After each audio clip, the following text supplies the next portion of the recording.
నెల్లూరు నగరంలోని స్థానిక బాలాజీనగర్ నందు వైఎస్ఆర్సీపీ జిల్లా యోజన విభాగం అధ్యక్షులు స్థానిక కార్పొరేటర్ ఊటుకూరు నాగార్జున మాట్లాడుతూ నెల్లూరు నగరంలో నగరపాలక సంస్థ వార్డుల విభజన అనైతికంగా విభజించారు అని హైకోర్టు నందు పిటిషన్ వేసి స్టే పొందిన తర్వాత విలేకరులతో మాట్లాడుతూ ముఖ్యంగా తమ వార్డులో విభజన అనైతికంగా ఉందని కమిషనర్కు వివరించిన చర్యలు లేవని అలాగే 8వ డివిజన్ 42, 43 డివిజన్లలో నందు స్వార్థపూరితంగా డిలిమిటేషన్ చేశారని కొన్ని వర్గాల ప్రజలు నివసించే ప్రాంతాలను చీల్చి లబ్ధి పొందాలనుకోవడం దారుణమని నగరపాలక సంస్థ అధికారులు స్పందించని కారణంగా అందుకు లాయర్లతో సంప్రదించి హైకోర్టు ద్వారా స్టే పొందామని ఇది పట్టణంలో వార్డుల విభజన అనైతికంగా వైఎస్ఆర్సీపీ సాధించిన విజయంగా భావిస్తున్నామని అన్ని రాజకీయ పార్టీలను కలుపుకొని ప్రజల అభిప్రాయాలను తెలుసుకొని డిలిమిటేషన్ ప్రక్రియ చేపట్టాలని కోరారు.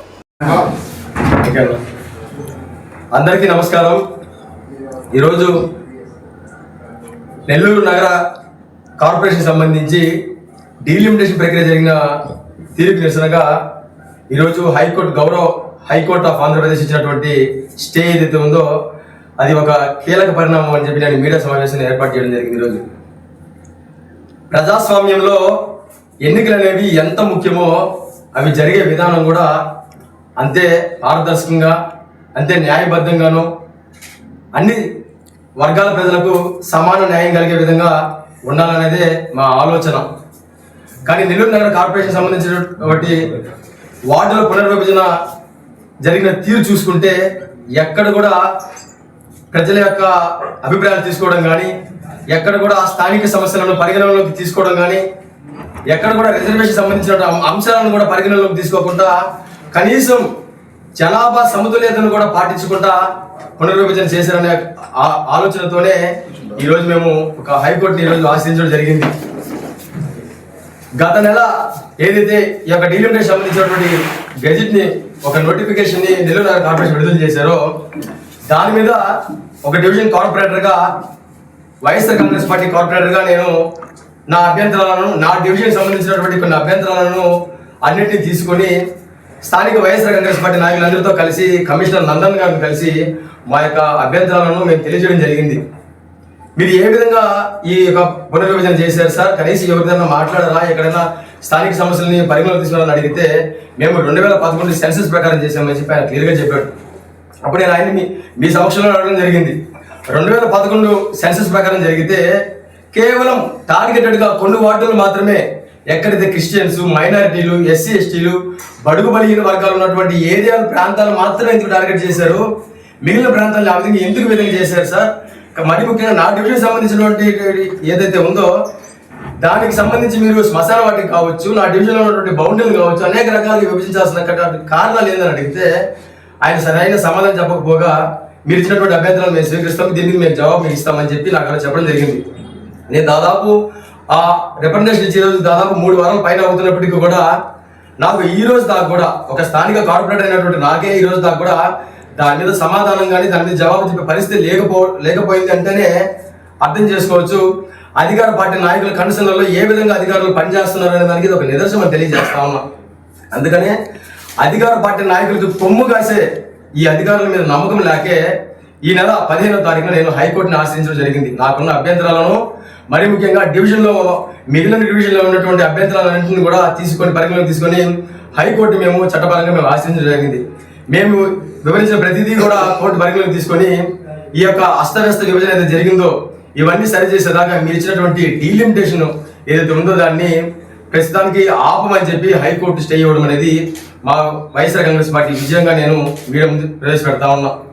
నేను కూడా తెలియజేస్తా ఉన్నా, గతంలో మా ప్రభుత్వం అధికారంలో ఉన్నప్పుడు, మా అధినాయకుడు జగన్మోహన్ రెడ్డి గారు ముఖ్యమంత్రిగా ఉన్నప్పుడు, మా అన్న మాజీ మంత్రి వర్యులు శ్రీ అనిల్ కుమార్ యాదవ్ గారి మంత్రిగా సారథ్యం ఉన్నప్పుడు ఆయన సారథ్యంలో 2021లో కార్పొరేషన్ ఎన్నికలు జరిగితే ఏ విధంగా ట్రాన్స్పరెంట్గా ఎన్నికలు జరిగాయో మీ అందరికీ కూడా తెలుసు. 2021లో జరిగినటువంటి కార్పొరేషన్ ఎలక్షన్లో చరిత్రతో కూడినటువంటి తీర్పుని నెల్లూరు ప్రజలకు ఇచ్చారంటే ఆ రోజు దానికి ముందున్నటువంటి 2 సంవత్సరాలు కరోనా కష్టకాలంలో మేము కానీ మా నాయకుల ఆదేశాలతో మేము సచివాలయ ఉద్యోగస్తుల్ని కోఆపరేట్ చేసుకొని వాలంటీర్ల ద్వారా రోడ్లో నిలబడి మా ప్రాణాలు అడ్డుబట్టి మేము ఆ రోజు ప్రజలకి భరోసా కల్పిస్తూ వాళ్ళకి అండగా నిలబడ్డాం కాబట్టే ప్రజలు మమ్మల్ని నమ్మి ఇట్లాంటి గొప్ప తీర్పు ఇచ్చారు. ఇలాంటి కార్యక్రమాలు చేస్తే ప్రజలు నమ్ముతారు తప్పితే ఇలాంటి అస్త్రస్త్ర విధంగా చేసేసి అధికారులు అడ్డు పెట్టుకొని ఎలక్షన్ చేయాలనుకోవడం మీ యొక్క అవివేకం తెలియజేస్తా ఉన్నా. వైఎస్ఆర్ కాంగ్రెస్ పార్టీ పారదర్శకంగా తీసుకున్న కొన్ని నిర్ణయాలను కొన్ని ఉదాహరణగా నేను ఈరోజు మీడియా ముఖంగా తెలియజేస్తా ఉన్నా. నాకు తెలిసి భారతదేశానికి స్వాతంత్రం వచ్చినప్పటి నుంచి నెల్లూరు జిల్లాకు సంబంధించి నెల్లూరు నగర కార్పొరేషన్ సంబంధించి ఒక ముస్లిం అభ్యర్థిని మేయర్గా చేసిన ఘనత వైఎస్ఆర్ కాంగ్రెస్ పార్టీది. ఒక ఎస్టీకి సంబంధించినటువంటి గిరిజన బిడ్డని మేయర్గా చేసినటువంటి ఘనత వైఎస్ఆర్ కాంగ్రెస్ పార్టీది. ఒక బీసీకి సంబంధించినటువంటి వ్యక్తిని అతి పెద్ద మంత్రిత్వ శాఖలో కూర్చోబెట్టినటువంటి ఘనత వైఎస్ఆర్ కాంగ్రెస్ పార్టీని తెలియజేస్తాను. ఇవి జగన్మోహన్ రెడ్డి గారు తీసుకున్నటువంటి పారదర్శక నిర్ణయాల్లో ఇవి కొన్ని మాత్రమే ఉదాహరణలు తెలియజేస్తా ఉన్నా. ఈ రోజు నేను మీడియా ముఖంగా మంత్రి నారాయణ గారిని కావచ్చు, లేకపోతే ఆయనకి తొంతపాటి కొంతమంది నాయకులు కావచ్చు, నేను ఒకటే సూటి ప్రశ్న వేస్తా ఉన్నా. నెల్లూరు జిల్లాలో దాదాపు 22% పైగా ఉన్నటువంటి ఎస్సీలు ఎవరైతే ఉన్నారో మీరు పారదర్శకత మీరు విలువిస్తారని మీకు అనిపిస్తే 22% పైగా ఎస్సీలు ఉన్నటువంటి ఈ జిల్లాలో ఎస్సీలు ఎవరైతే ఉన్నారో వాళ్ళని రాబోయే ఎన్నికల్లో ఒక మేయర్ అభ్యర్థిగా ప్రకటించే దమ్ము ధైర్యం ఈ ప్రభుత్వానికి ఉందని నేను సూటిగా ప్రశ్నిస్తా ఉన్నా. ఎందుకు ఈ విధంగా కేవలం ఒక కొంతమంది కళలో ఆనందం చూడడానికి మాత్రమే మీ యొక్క అస్తవ్యస్త విభజన జరిగిందని చెప్పడానికి ఈ రోజు హైకోర్టు ఇచ్చినటువంటి స్టే ఒక నిదర్శనం తెలియజేస్తున్నా. నా డివిజనే కాదు, నెల్లూరు జిల్లాలో మరీ ముఖ్యంగా నెల్లూరు నగరం సంబంధించి జెండా వీధి ప్రాంతం అనేది ఎంత ప్రాముఖ్యమైనదో నేను ప్రత్యేకంగా చెప్పాల్సిన అవసరం లేదు.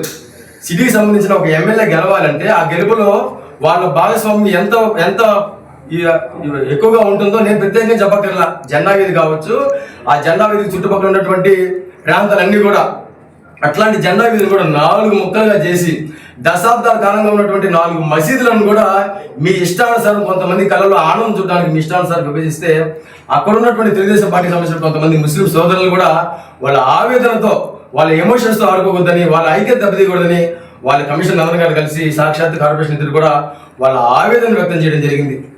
ఇది నేను చెప్పడం కాదు, ప్రత్యక్షంగా వాళ్ళు ఆ రోజు మాట్లాడడం కూడా జరిగింది. ఇలాంటి దుర్మార్గమైన పరిస్థితుల నుంచి ఈరోజు ప్రజలకు మీరు ఏం సందేశం ఇవ్వాలనుకుంటున్నారో ప్రజలకి అర్థమైపోయింది. నేను ఒకటే తెలియజేస్తున్నా, మంత్రి నారాయణ గారికి సూటిగా ప్రశ్నిస్తా ఉన్నా. నిజంగా మంత్రి నారాయణ గారి 2 సంవత్సరాల్లో మీ అభివృద్ధి మీద మీకు నమ్మకం ఉంటే మీరు స్మార్ట్ సిటీ చేసేసారని చెప్పేసి మీరు ప్రకల్పాలు పలుకుతున్నారు కదా, మీరు నిజంగా అలాంటి ఆలోచన చేస్తుంటే మీరు ఎందుకు ఇంత అస్తవ్యస్త విభజనకు పాల్గొంటున్నారో అడుగుతా ఉన్నా. నారాయణ గారు ఈ 2 సంవత్సరాలు చేసిన ఏదైనా ఉంది అంటే 1.5 సంవత్సరం మేము పూర్తి చేసినటువంటి పార్కులను సైతం పూర్తిగా ఆపేసి క్లోజ్ చేసేసి మేము ఓపెన్ చేసినటువంటి పార్కులను పూర్తిగా మూసేసి 1.5 సంవత్సరం తర్వాత ఆధునికరణ పేరుతో కేవలం రంగులు పేర్లు మార్చుకొని ఆయన కొత్తగా పార్కులు కట్టినట్టు ఓపెన్ చేసుకునే తీరుని ప్రజలందరూ గమనిస్తూ ఉన్నారు. ఈ 2 సంవత్సరాల్లో నారాయణ గారు 2 సార్లు 3 సార్లు సింగపూర్ పోయించాడు. ఆయన ఈరోజు ఆ సింగపూర్ పోయించి ఏం చేశాడు అంటే మైపాటి గేట్ కంటైనర్లు పెట్టి దాదాపు తెలుగుదేశం పార్టీ సంబంధించిన కార్యకర్తలనే వాళ్ళ వ్యాపారాలు చేసుకున్న పరిస్థితులు వాళ్ళ రోడ్లు పాలు చేసిన అభివృద్ధి నారాయణ గారు చేసినటువంటి అభివృద్ధి. మళ్ళీ సింగపూర్ నుంచి వచ్చినాడు. మళ్ళీ ఇప్పుడు ఏం చేస్తాడు నారాయణ గారు అంటే కనీసం ఈ సర్వేపల్లి మినీ బైపాస్ ఉన్నటువంటి ఏదైతే ఉందో సర్వేపల్లి కాలం మినీ బైపాస్ మీద ఏదైతే ఉందో అక్కడ ఇంకొక 100 కుటుంబాలకు సంబంధించి కంటైనర్లు పెట్టించి అక్కడ కొంతమంది తెలుగుదేశం పార్టీ కార్యకర్తలని ఇచ్చి ఇంకొక 100 కుటుంబాలను కూడా వాళ్ళు ఎటుగాని పరిస్థితులు అటు ముందుకు వెళ్ళాక వెనక్కి రాలేని పరిస్థితుల్లో ఆ కార్యకర్తలు తీసుకొచ్చే పరిస్థితి ఈ రోజు ఉందని తెలియజేస్తా ఉన్నా.